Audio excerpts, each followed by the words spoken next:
बच्चों remain integral के अंदर हम कुछ थ्योरम्स कर रहे थे। अब उसमें और कोई और कई थ्योरम है, इन्हें भी कर लीजिए साथ साथ में। तो मैं इनका बस केवल स्टेटमेंट समझा रहा हूं कि करना क्या है। देखिए जैसे पहले हमने थ्योरम लिखे, बड़ी इंपॉर्टेंट थ्योरम है वैसे तो ये प्रूफ करने के लिए, लेकिन फिलहाल तो हम प्रूफ नहीं कर रहे, केवल स्टेटमेंट की बात करेंगे यहाँ पर।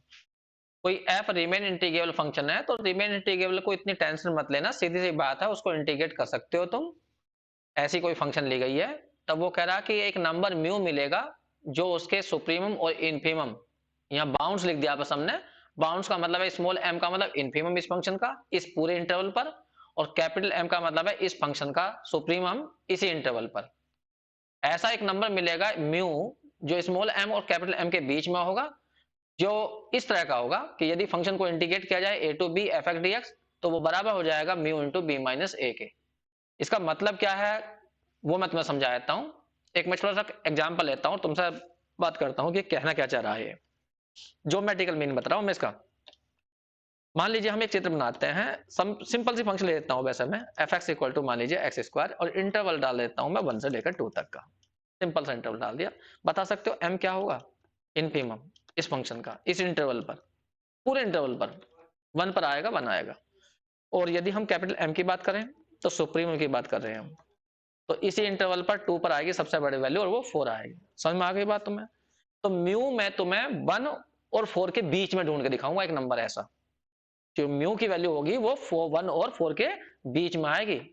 वो कह रहा है ऐसी वैल्यू मिलेगी तुम्हें, ये म्यू जो है। ठीक है, अब कैसी होगी वो मैं बताऊंगा, पहले मैं तुम्हें इसका मतलब समझा देता हूं है क्या ये।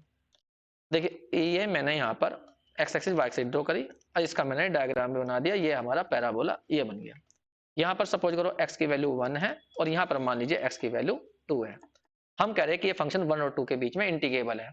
इसका मतलब फंक्शन 2 लाइन और x एक्सिस, इसके बीच का ये वाला एरिया हम निकाल सकते हैं।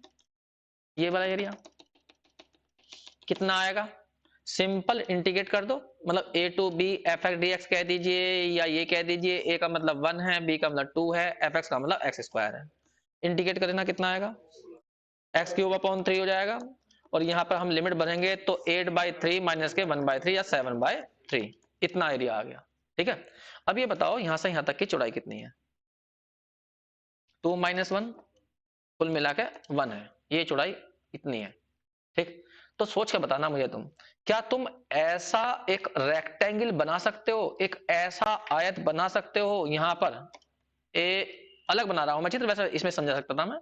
ये मान लो 1 है और ये 2 है, और यहां से यहां तक की लंबाई है तुम्हारी 2 - 1 कुल मिला के 1, ये लंबाई। क्या एक ऐसा रेक्टेंगल बना सकते हो जिसकी चौड़ाई तो इतनी हो और ऊंचाई इतनी लेनी है कि उसकी मल्टीप्लाई करके 7/3 आ जाए आंसर? ये कितना एरिया आया था? 7/3 तो आया था। तो तुम्हें यहां पर ये बताना है मुझे कि ऐसी ऊंचाई कितनी लूं कि जिससे कि उसकी और इसकी मल्टीप्लाई करने पर एरिया 7/3 बन जाए। तो ये बताओ एरिया कितना लाना तुम्हें? 7/3 तो लाना। 7/3 तो तुम्हें मल्टीप्लाई किसकी करनी? ये तो b माइनस ए का मतलब 2 - 1 है, इसमें म्यू की मल्टीप्लाई करनी, तो म्यू बताना है मुझे जिससे कि एरिया इतना आ जाए। तो म्यू की वैल्यू कितनी लूं? 7/3 लूं। तो यदि मैं यहाँ पर 7/3 की ऊंचाई लेकर एक रेक्टेंगल बना दूं, ये तो म्यू की वैल्यू कितनी ली मैंने? 7/3। तो 100% इस एरिया, इसका एरिया, इस रेक्टेंगल का एरिया और इसका ये वाला एरिया सेम आ जाएंगे, और म्यू की वैल्यू 100% कैपिटल एम और स्मॉल एम के बीच में आएगी। बताओ कैपिटल एम कितना था? 4 था, और स्मॉल एम कितना था? 1 था। तो 7/3 क्या 4 और 1 के बीच में नहीं आया? डिवाइड करके देखो।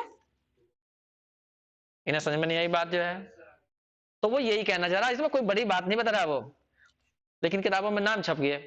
वो केवल इतनी सी बात कर रहा है कि भाई तुम इसको इंटीग्रेट करो, तो ये वाला एरिया निकलेगा, ये वाला एरिया जो हमने डॉटेड करा, और इसकी चौड़ाई कितनी है ऐसा कि 2 - 1 है, b - a कह दीजिए।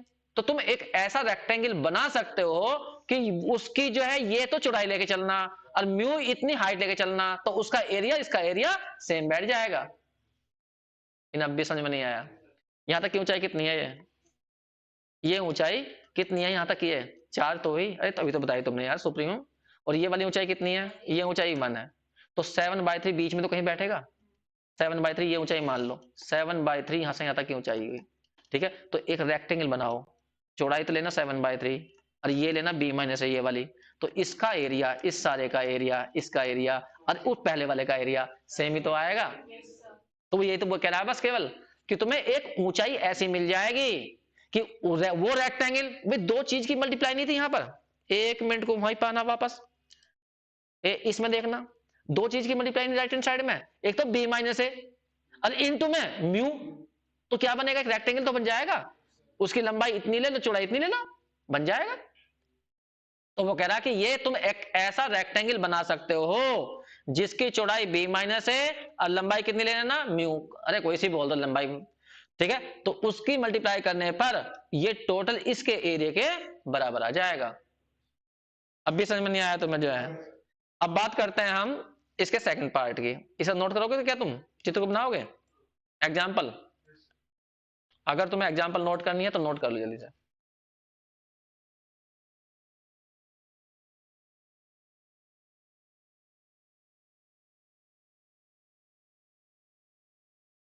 चलो इसी बात को मैं दोबारा समझाता हूं जैसे कि तुम्हें और समझ में आ जाए। देखो फंक्शन कोई भी हो जाए, ये एक्स एक्सिस ये वाई एक्सिस, ये फंक्शन हमारी y equal to f x, और हमने यहां पे ले लिया a और यहां से यहां तक की b। ठीक, अगर मुझसे कोई कहता है कि भाई ये एरिया निकाल के दिखाओ, ये वाला एरिया, तो साफ सी बात है इस एरिया को निकालने के लिए मैं इंटीग्रेट करूंगा। ठीक है, मतलब अगर मैं कहता हूं कि नाम रख लेता हूं, चलो इसे ए पॉइंट, इसे बी पॉइंट, इसे सी और इसे डी। अगर कोई मुझसे पूछता है एरिया निकालिए, area A B C D, तो मैं कहूंगा कि इंटीग्रेट कर दूंगा फंक्शन को मैं कहां से कहां तक के लिए, ए से बी तक के लिए, तो ये एरिया जाएगा। ठीक है, अब यहाँ पे देखिए ये चौड़ाई कितनी है यहां से यहां तक की, ये वो है बी माइनस ए, ये चौड़ाई। अब तुमसे कोई कहने लगा कि एक रेक्टेंगल बनाना, एक आयत बनाना, ये वाली साइड तो उसके, ये साइड तो बी माइनस ए ही रखना, दूसरी साइड तुम्हारे हाथ में है, लेकिन शर्त यह है कि वो आयत ऐसा बनना चाहिए कि उसका एरिया और जो ये एरिया निकल के आएगा, ये पूरा एरिया वो समान रहना चाहिए, चौड़ाई इतनी रहनी चाहिए। अगर मान लो ये ऊंचाई 7 मीटर है 1 मिनट के लिए, तो ये चौड़ाई अगुना 7 करूं तब बनेगा एरिया, अरे वो तो बाहर निकल जाएगा, यहाँ पे ज्यादा हो जाएगा, बहुत ज्यादा वो तो कहां लेनी चाहिए मुझे, कितनी ऊंचाई लेनी चाहिए, ऊंचाई कितनी लेनी चाहिए ये बताओ तुम मुझे। ऊंचाई 7, मान लो ये इसका सुप्रीमम है, सुप्रीमम यहां से यहां तक के तो बैठेगा, इससे कम लेनी चाहिए ज्यादा लेनी चाहिए, और इस वाली से इससे ज्यादा लेनी चाहिए। अगर तुमने इतनी ऊंचाई ली और ये रेक्टेंगल बनाया तो बस ये एरिया आएगा, तो ये ऊपर का एरिया बच गया।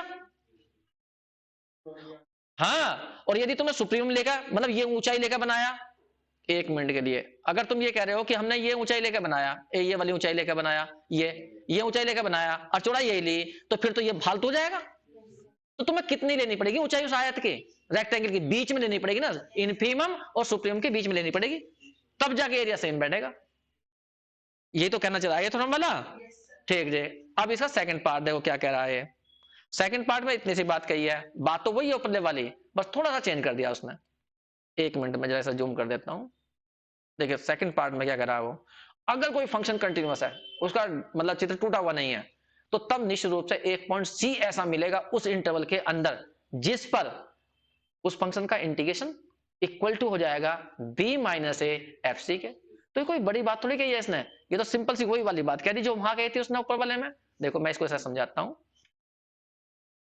ये हमारी एक्स एक्सिस और ये हमारी वाई एक्सिस, ये कोई हमारा कर्व, और यहां पर a और यहां पर ये है b वैल्यू, ये ठीक।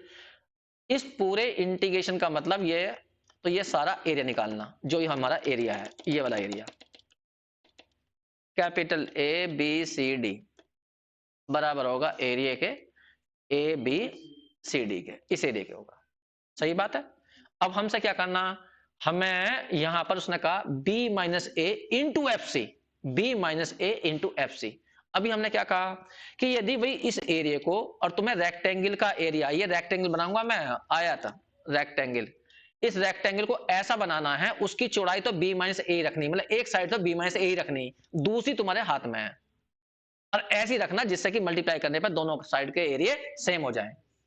तो हमने क्या कहा भाई, जब यहां से यहां तक कि b माइनस ए है, ये है, और ये ऊंचाई इसका, ये वाला जो बैठेगा वो बैठेगा यहाँ पर चित्र के अनुसार, इस चित्र के अनुसार ये इन्फीमम बैठेगा और ये बैठेगी सुप्रीमम। सबसे बड़ी वैल्यू यही तो है, ठीक है।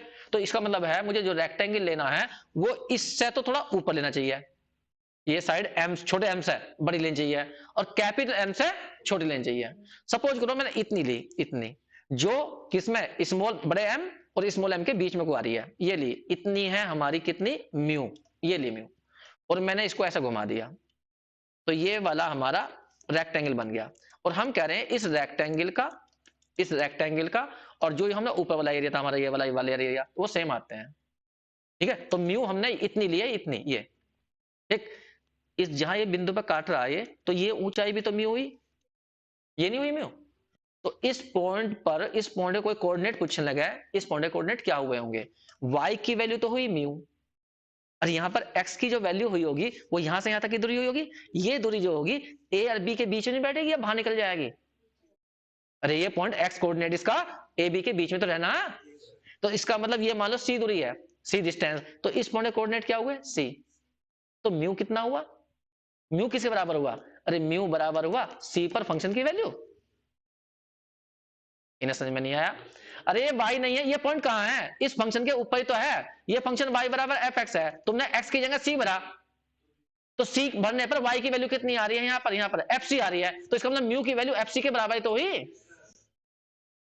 हम ये कह रहे हैं कि अगर भाई कर्व टूटा हुआ नहीं है, कंटिन्यूअस है हर जगह, तो हर पॉइंट पर फंक्शन की वैल्यू निकल सकती है। हमने कहा जब तुमने ये ऊंचाई म्यू ली है और कह रहे हो तुम इस वाले रेक्टेंगल का एरिया इस वाले एरिया के बराबर है, हम ये कह रहे हैं, तो 100% ये वाला जो रेक्टेंगल है इसकी जो साइड है ये इस कर्व को इस पॉइंट पर काट रही होगी, जिस पॉइंट पर काट रही होगी उस पॉइंट पर 1 मिनट के सोच लीजिए, सोचिए पहले एक्स के बारे में सोच लीजिए, एक्स कितना होगा, एक्स होगा यहां से यहां तक की डिस्टेंस, यहां से यहां तक की डिस्टेंस, और ये डिस्टेंस 100% ए से बड़ी होगी और बी से कम रही होगी। सपोज करो मैंने सी मान लिया, इस पॉइंट पर सी है, तो इस पॉइंट कोऑर्डिनेट मिल गए मुझे, एक्स की वैल्यू सी होगी और वाई की वैल्यू कितनी होगी, म्यू हो गई। लेकिन म्यू वास्तव में हुई क्या, सी पॉइंट पर फंक्शन की वैल्यू हुई, तो यहां पर म्यू की वैल्यू ही एफ सी है। तो जो तुमने ऊपर वाला स्टेटमेंट प्रूफ कराया था उसमें म्यू की जगह एफ सी भर दो तो ऊपर वाला स्टेटमेंट इस रूप में कन्वर्ट हो जाएगा। दूसरे शब्दों में यह कह सकते हो कि भाई इस इंटरवल के अंदर एक पॉइंट ऐसा जरूर मिलेगा जिस पर फंक्शन की जो वैल्यू है उसकी मल्टीप्लाई करो किसमें, b माइनस ए में, तो जो रेक्टेंगल बनेगा उसका जो एरिया होगा वो इस एरिया के बराबर आएगा। तो हमने कुछ नहीं करा, यहां पर हम म्यू की जो वैल्यू है वो एफ सी के इक्वल लेनी है, बस कुछ नहीं करना। समझ में आएगी बात। तो ये है हमारा सेकंड स्टेटमेंट इसका। लेकिन ध्यान रखना फंक्शन कंटिन्यूस हो जाइए, अगर यहां पर चित्र टूटा हुआ है तो तुम इस पॉइंट पर फंक्शन की वैल्यू नहीं निकाल सकते, ये ऊंचाई चलेगी नहीं, तुम्हें पता कर्व टूट गया होगा। तो बस ये स्टेटमेंट था इसका। अब मैं तुम्हें दूसरा स्टेटमेंट बता रहा हूं, थोड़ा नंबर है, ये नंबर तो कोई नहीं डाला मैंने, इसे ध्यान से सुन लो बस 1 मिनट के लिए। अगर कोई फंक्शन रिमेन इंटीग्रेबल है, k कोई नंबर है और k नंबर ऐसा लिया, fx की वैल्यू हमेशा ही k से कम आती है, मतलब k हमेशा फंक्शन की वैल्यू से बड़ा रहता है हमेशा, x चाहे तुम इस इंटरवल के अंदर कुछ भी लेना। तो वो कह रहा तुम यदि इस फंक्शन को इंटीग्रेट करोगे ना और इसका मोड़ लोगे तो ये value 100% k into b minus से कम आएगी। इसमें क्या बड़ी बात कह दी उसने, बोला ये तो वैसे भी नॉर्मल दिखाई दे रही है अपने आप ही, तुम्हें नहीं दिखाई दे रही, मुझे दिखाई दे रही है। मैं देखो क्या कह रहा हूं 1 मिनट के लिए, ये एक्स एक्सिस है, ये वाई एक्सिस है, ये कोई कर्व है, ये रहा, मान लीजिए यहां पर ये वैल्यू हमारी x इक्वल टू ए है ये, और ये ऊंचाई मान लीजिए x इक्वल टू, एक ऊंचाई नहीं x इक्वल टू बी है, ये फंक्शन का सुप्रीम कौन हुआ, इनफिम तो ये वाली ऊंचाई हुई, ये ऊंचाई, सुप्रीम कौन हुआ यहां से यहां तक का हुआ कैपिटल एम, ये तो कह रहे हो बी पर फंक्शन की वैल्यू सबसे बड़ी है ना, तो ये ऊंचाई ही तो सुप्रीमम होगा, ठीक, साफ दिखाया जा तुम्हें, ठीक।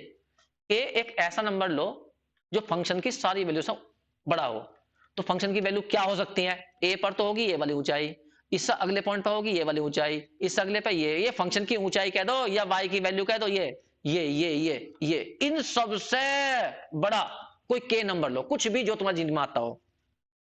जैसा मान लो एम की वैल्यू मान लीजिए 1 मिनट को 10 है, तो तुम के की वैल्यू 50 ले लो, अगर के की वैल्यू 50 लोगे आगे जाएगा बहुत दूर, अरे ऊंचाई बहुत दूर ऊंची होगी ना, के की वैल्यू हमने ले ली 50, समझ रहे हो मेरी बात को?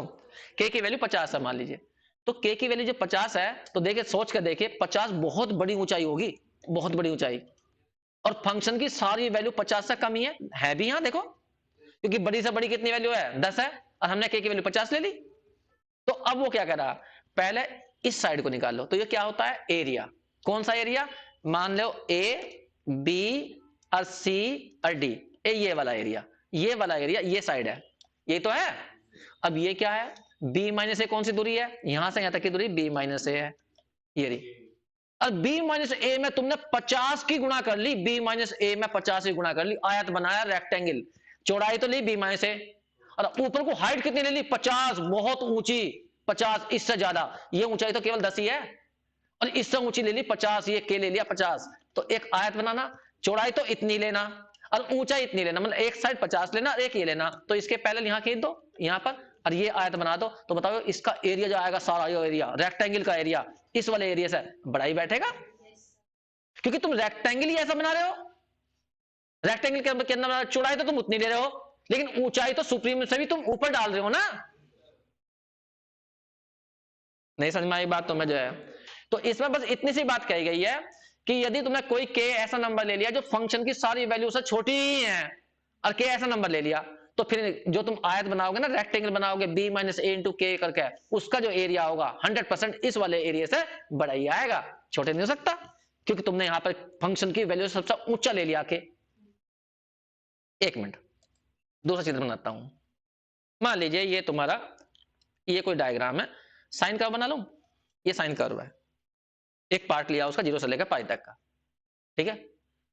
इसकी मैक्सिमम वैल्यू कितनी होती है, हमें सबको पता 1 होती है साइन की वैल्यू, इसका सुप्रीम जो जाएगा इस पॉइंट पर जाएगा, ना 0 पर जावे ना पाई पर जावे। इनफीम कितना जाएगा, 0 जाएगा, क्योंकि 0 पे भी 0 आएगा और पाई पे भी 0 आएगा, तो मिनिमम वैल्यू फंक्शन की 0 है और मैक्सिमम वैल्यू ये 1 है, ये हम जानते हैं। मैंने एक नंबर डालूंगा, पहले तो ये वाला एरिया बताओ, ये वाला एरिया तुम्हें निकालना हो तो कैसे निकालोगे, तुम कुछ नहीं करोगे, साइन एक्स को इंटीग्रेट कर दोगे, कहां से कहां तक लेकर 0 से लेकर पाई तक इंटीग्रेट कर लोगे, एरिया निकल के आ जाएगा, आ गया एरिया। ठीक बात, अब हमने एक रेक्टेंगल बनाना, यहां से यहां तक की दूरी बताओ कितनी है, पाई माइनस 0 है, इतनी तो उसकी एक साइड लेना रेक्टेंगल की, और एक साइड ऐसी डालना जो फंक्शन की वैल्यू से, हर वैल्यू से बड़ी बड़ी हो। सबसे बड़ी वैल्यू कितनी है 1 है, तो 1 से बड़ी कितनी वैल्यू नंबरों में, 2 भी होगा 50 भी होगा, तो चौड़ाई तो पाई माइनस 0 डालना, और इनटू में 1 से बड़ा डाल देना, 50 डाल दो 10 डाल दो, तो ये वाला जो एरिया आएगा इस रेक्टेंगल का, वो इस वाले एरिया से बड़ा ही जाए। इसमें कोई बड़ी बात थोड़ी बता रहे हैं हम, जब चौड़ाई तुम इतनी ले रहे हो और दूसरी साइड कितनी ले रहे हो, इस वाली से मैक्सिमम से भी ज्यादा ले रहे हो तुम, तो इसका मतलब वो रेक्टेंगल जो बनेगा वो तो बाहर बनेगा ना इससे। वही के तुमने इतना डाल दिया और के की वैल्यू तुमने 1 से ज्यादा डाली है, तो इसकी मैक्सिमम ऊंचाई फंक्शन की इतनी ऊंचाई तक जा सकेगा बस फंक्शन, और तुम डाल रहे हो के की वैल्यू 1 से बड़ी, तो इसका मतलब एरिया जो बना रहे हो तुम, रेक्टेंगल जो बना रहे हो वो तो बहुत बड़ा बना रहे हो ना, चौड़ाई इतनी रख रहे हो लेकिन ऊंचाई बहुत ज्यादा ले रहे हो तुम, तो ये वाला एरिया जो आएगा 100% इस वाले एरिया से बड़ा ही होगा। अब भी नहीं समझ में आई, इक्वल कब हो सकता है, इक्वल कब हो सकता है, अगर के की वैल्यू तुम इसके सुप्रीमम के बराबर भी डालोगे ना तो भी ज्यादा ही आएगा, इस चित्र के अनुसार बराबर नहीं हो सकता।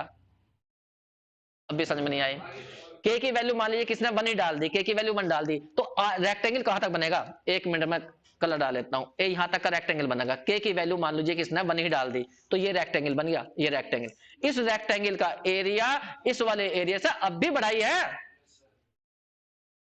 नहीं समझे, यही बात ये यहां पे कह रहा।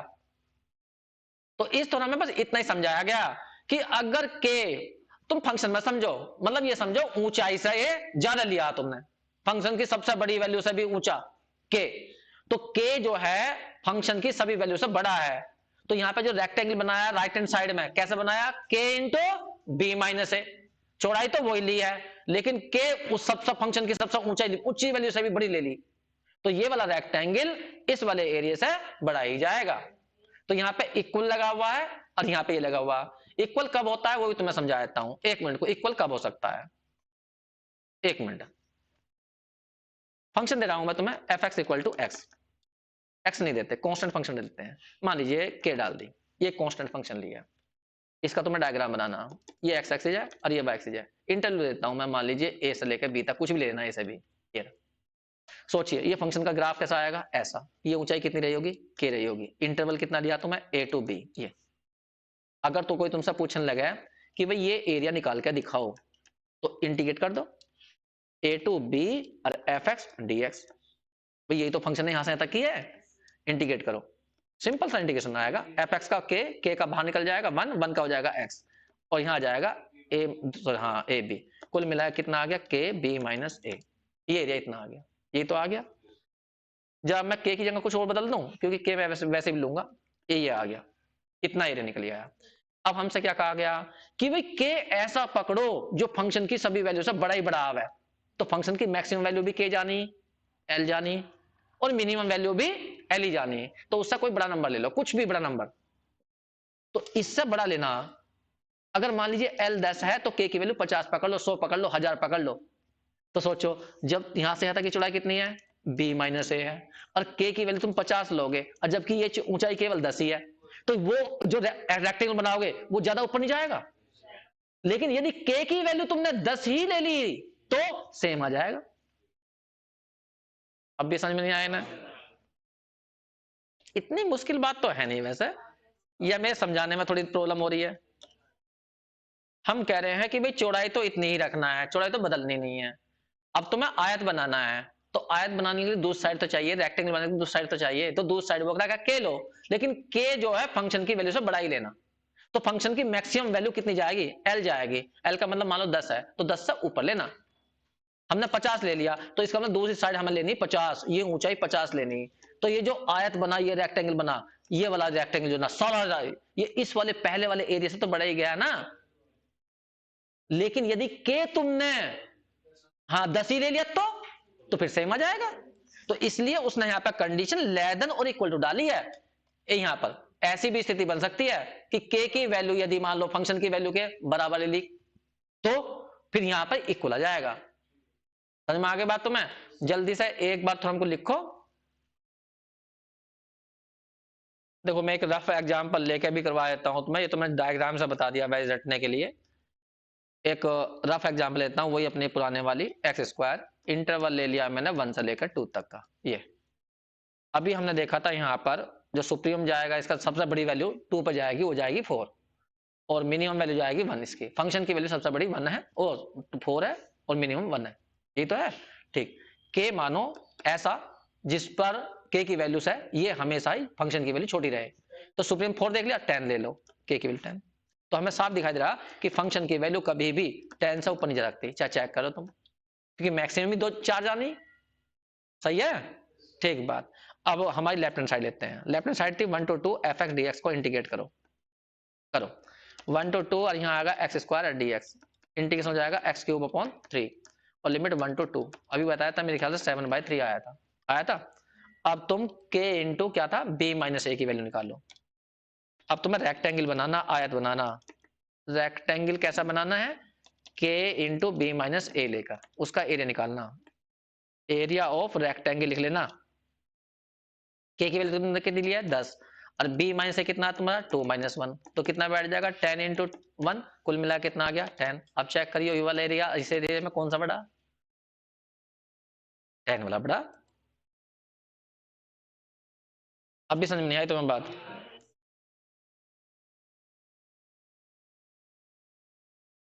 एक तो हमने बनाया ये वाला 1 से लेकर 2 तक का, 1 से लेकर 2 तक का, ये एरिया निकाला। ये वाला एरिया, जो ये वाला एरिया है ये है 7/3। अच्छा दूसरा एरिया बनाया हमने, उसमें ये 1 है ये 2 है, ये तो हमारा b माइनस हुआ या 2 - a हुआ, और k की वैल्यू ली है हमने 10। ये तो इसके लिए हमने ये बनाया, ये रेक्टेंगल। ये वाला जो एरिया बैठा है, ये वाला ये k इंटू बी माइनस ए आया, कहने का मतलब ये 10 आया। तो ये एरिया तो इसका साफ दिखा दे रहा है, इससे बड़ा है।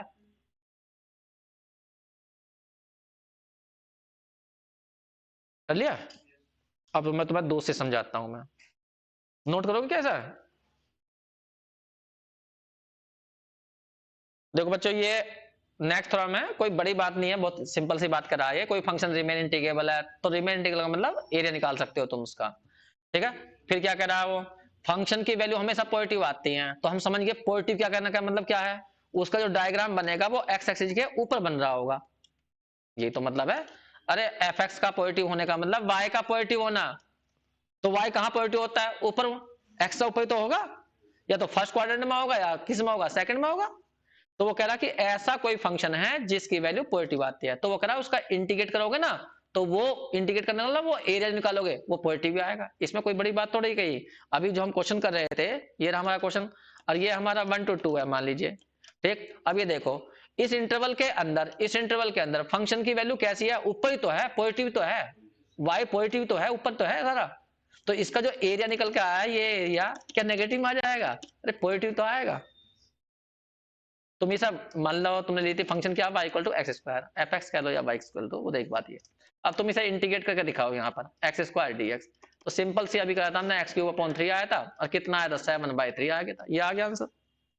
अब वो कह रहा कि अगर ऐसा हो जाए तो, लेकिन उसने क्या बताया यहाँ पे एक शर्त देखना, जब b बड़ा हो a से, b तुमने अपर लिमिट बनाई है, और यदि उल्टा कर दिया तो तुम्हें पता हाँ लिमिट चेंज कर दोगे तो माइनस आ जाएगा, तो तब वो कह रहा है वो माइनस आ जाएगा। बस सिंपल सी बात है ये, नोट कर जल्दी से। बच्चों देखो एक थ्योरम ये है हमारी, देखो बड़ी सिंपल सी थ्योरम है, कोई ऐसा बड़ा लॉजिक नहीं है इसके अंदर, प्रूफ करने में लॉजिक बनता है इनके अंदर, लेकिन वैसे तो कुछ है नहीं इनमें। देखो ध्यान दो, f और g दोनों ही फंक्शन रिमेन इंटीग्रेबल हैं, दोनों को तुम इंटीग्रेट कर सकते हो, f की वैल्यू हमेशा ही g से बड़ी आती है, तो इसका मतलब है इसका जो डायग्राम बनेगा वो इससे ऊपर बनेगा, f की वैल्यू हमेशा g से बड़ी आनी है, तो फिर इसका इसका जो एरिया होगा वो इससे बड़ा ही होगा।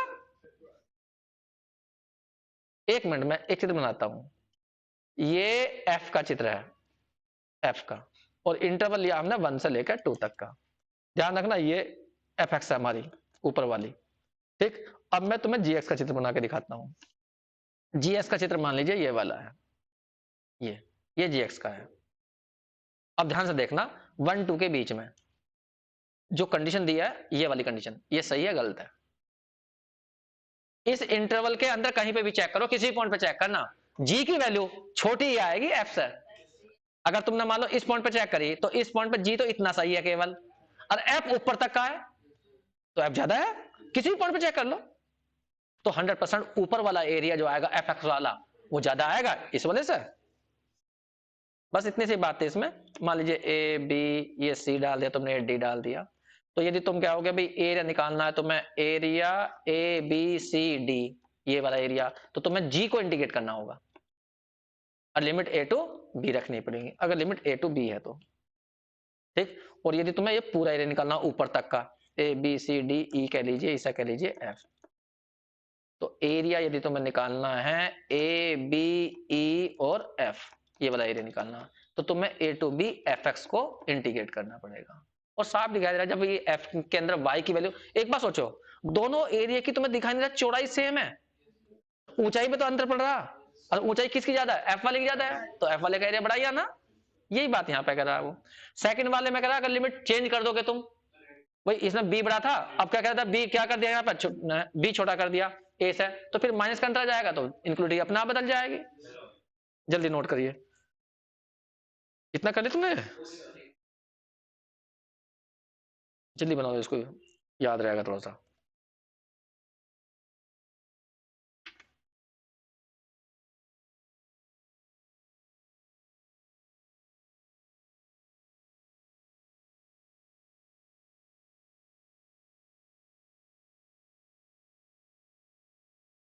मेरा एक स्टूडेंट ताइवान में है, वो नैनो साइंटिस्ट है,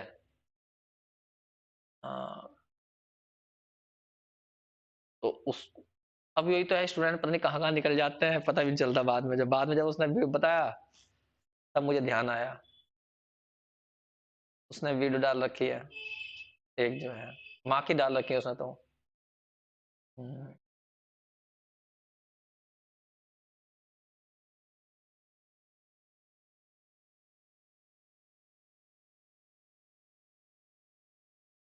छोटा देश ताइवान जो है, बड़ा सुंदर देश, छोटा सा।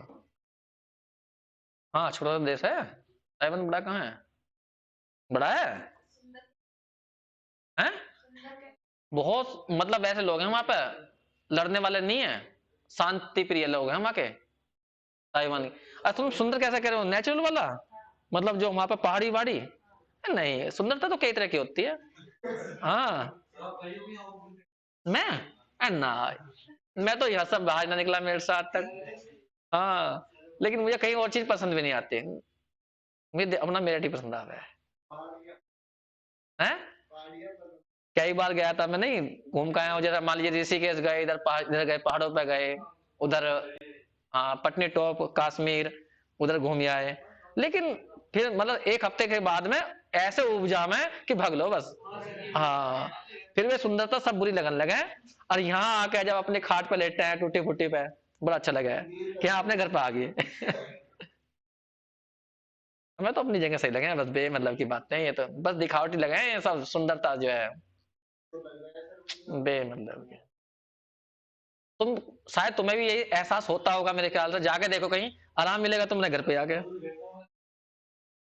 हाँ वही हो जाता है, मन ना करता फिर जो है।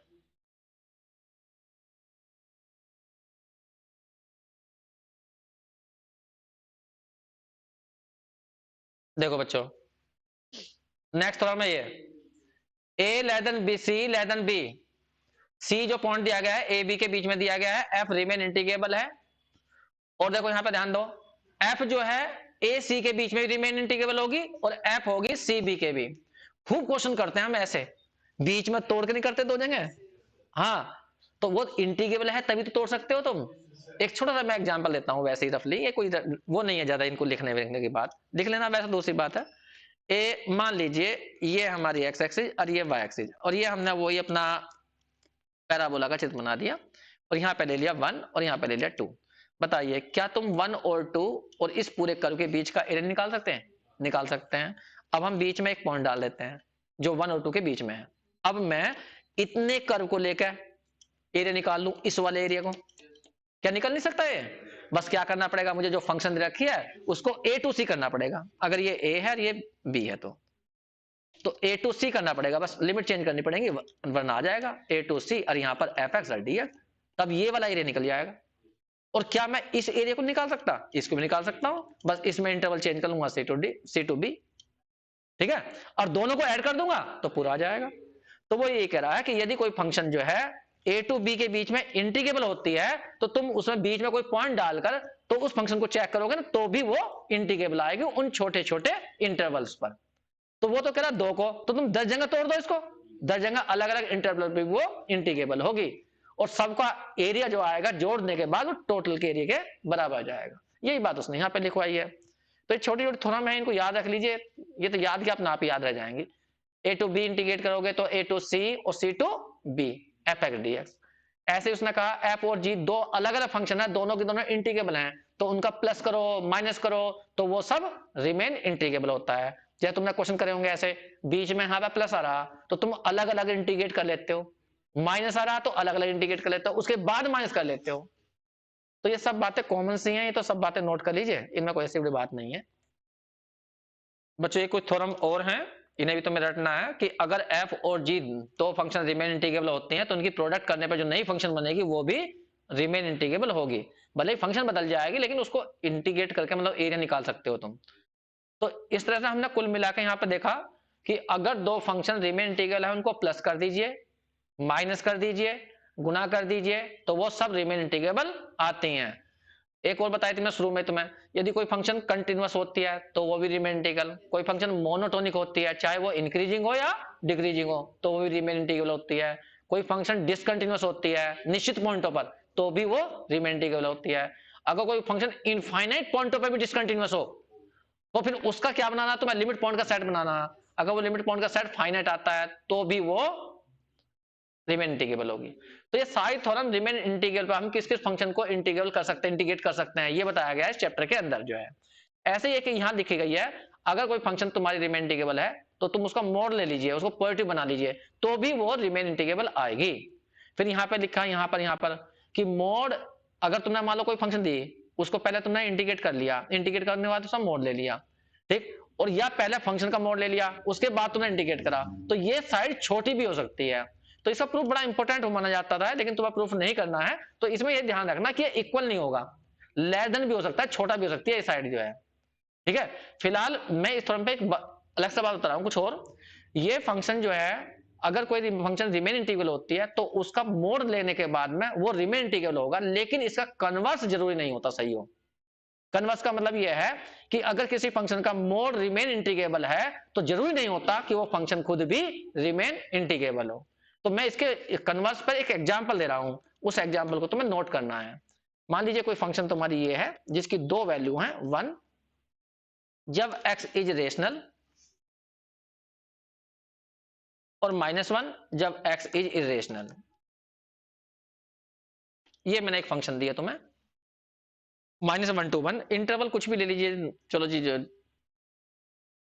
0 से 1 तक डाल लीजिए, ये इंटरवल ले लिया हमने।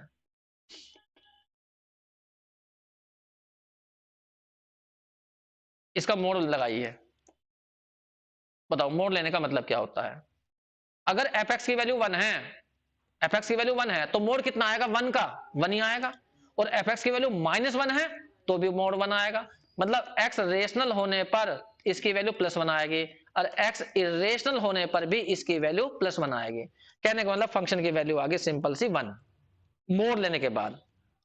तो फंक्शन की वैल्यू सिंपल सी 1 कह सकते हो फॉर ऑल x, चाहे x तुम कुछ भी लेना, रेशनल या इरेशनल जो भी तुम्हें लेना ले लेना, 1 ही आएगी।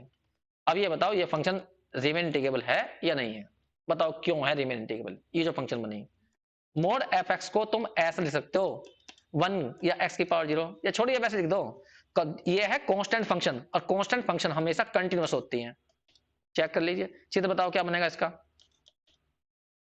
कांस्टेंट फंक्शन, अरे थोड़ी देर के लिए नई फंक्शन मान लो, gx मान लो, तो gx बराबर 1 जो y के पैरेलल होगी, कितनी डिस्टेंस पर, 1 डिस्टेंस पर, और ये हमेशा ही रिमेन इंटीग्रेबल होती हैं।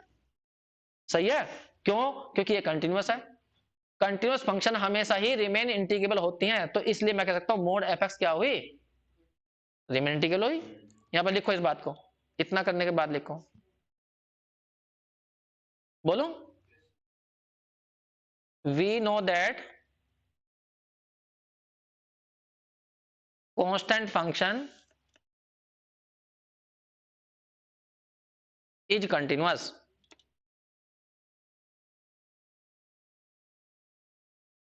and continuous function is also remain integrable